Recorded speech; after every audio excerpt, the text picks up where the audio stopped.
In this video, we're going to discuss series arrangements. And so a series arrangement is one where the current does not split. So if you look at this diagram over here, you'll see that the current, well, it technically only has one path. So it will have to cross every one of these resistors. And so we say that R1, R2, and R3 are arranged in series.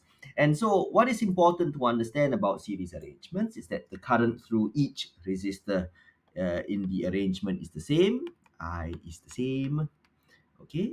However, the potential differences across each resistor may not be the same, right? It depends, of course, on the resistance of each resistor. We know that this V equals to IR. Okay, but the point is the sum of these three will then equal to the EMF of the circuit, like so.